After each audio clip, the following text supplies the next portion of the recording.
We pray for blessings, we pray for peace, comfort for family, protection while we sleep. We pray for healing. Hi, my name is Teresa Lynn. I'm the Executive Director of Wings of Hope Hospice.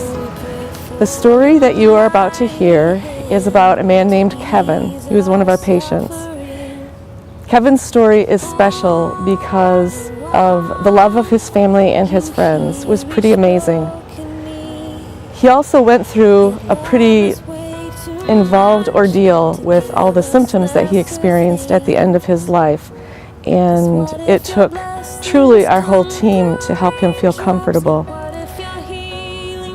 In a sense, however, his story is like every other story of every other patient that we take care of.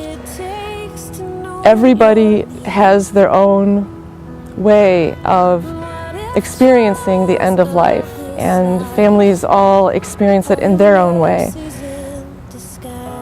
But they all go there somehow. They all end up at the same point. And these are the people that you help. These are the people that you support when you support Wings of Hope Hospice. Kevin was referred to Wings of Hope Hospice at the end of October 2010 by his oncologist in Kalamazoo. He'd been receiving chemotherapy and radiation for his lung cancer and just couldn't tolerate the treatments anymore. The cancer, which had spread to his bones, was making him feel terrible. He'd been on several very strong medications for pain and a couple for nausea, and none of them were working. He was not feeling well at all when he was admitted to Wings of Hope. Kevin was 57 years old. He had a wife, 2 sons and a daughter, and several grandchildren. When the Wings nurse went to Kevin's home to admit him for our services, the entire family was present, including his parents. Everyone wanted what was best for Kevin, and they all thought it was important to be there when he became a hospice patient. It was evident Kevin had a lot of love and support. One of the forms that must be completed at the time of admission is a list of who Wings of Hope is permitted to share Kevin's medical information with. Most people have 2 or 3 individuals on their list. Kevin's list filled the entire page. So many people cared about what he was going through, and he trusted them all enough that he gave them access to his personal information. Kevin had trouble swallowing, and when we admitted him, his pain medication was in a patch. But then his pain started to spread, so the medication was switched to a liquid morphine used especially for this type of pain. The medication was compounded to make it as small as possible and still provide relief without causing nausea. Compounded medications take a specially trained pharmacist and are extremely expensive. When Kevin became unable to swallow at all, the liquid pain medication was compounded again into a cream that could be absorbed through his skin. Kevin had almost every possible end-of-life symptom: pain, nausea and vomiting, fatigue, cough, insomnia, shortness of breath, constipation. At every visit, his nurse would address all of his symptoms. Most of these occurred because of his disease, although some were side effects of medications. Amazingly, Kevin never complained about what he was going through. He also never lost his sense of humor. Once he caught his sister crying on the couch when she thought he was sleeping.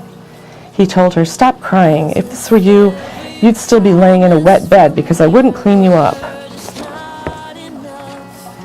Another time, he bargained with his youngest son. If his son drank the rest of Kevin's shake, Kevin would take his medications. He hated taking his medications, but he hated trying to eat or drink something when he didn't have an appetite even more. When Wings first admitted Kevin, his goal was to gain some of his strength back so he could have more chemo and radiation treatments. However, by the end of December, it was obvious this would never happen. Now his goal was to have a quality life and a sacred death. The family met to figure out how they would get through the next couple months. They each had something to offer. Kevin's wife was the only person he trusted to bathe him. He didn't want anyone else seeing how thin and weak he was.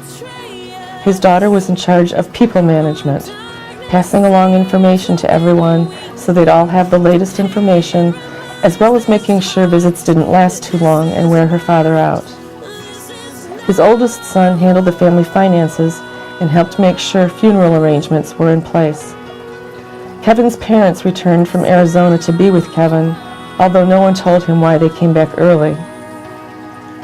Even though he acknowledged he only had a few months to live, Kevin did not accept his coming death. He did not want to die. It's been said we die as we live. Kevin was a fighter, and he fought his death until the very end. 12 hours before he died, he still wanted to drink tea. Kevin and his family were amazing. Everyone was always very forthright about what was happening to him. The support they gave and the love they shared were inspiring. Kevin was one of those people you just don't forget. Greater thirst this world can't satisfy. And what if trials of this life, the rain, the storms, the hardest nights, all your mercies in disguise.